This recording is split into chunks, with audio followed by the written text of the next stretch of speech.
ঈর্ষা ধরেছি, তার ঐশ্বর্য নিয়ে ছুটছি পর্বতে পর্বতে, যেন জানালার কোলে আগুন জ্বলে ওঠে।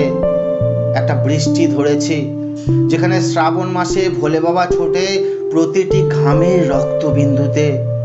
একটা ভক্তি, একটা অদম্য ইচ্ছা, একটা সংকল্প, একটা প্রতিজ্ঞা, আর কিছুটা দয়ার সাগরে ত্যাগ চোখের জল মিশিয়ে দেবে।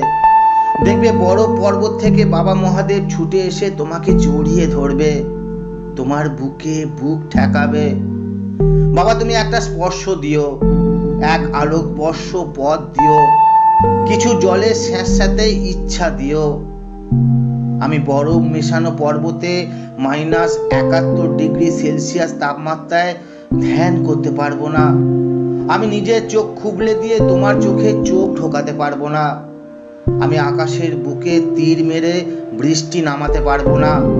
তবে তোমাকে বুকে জড়িয়ে ধরে কাঁদতে পারবো, বলতে পারবো অন্ধকারের নিস্তব্ধতা মিলিয়ে দিয়ে বছর বছর ধরে ওম নমঃ শিবায়।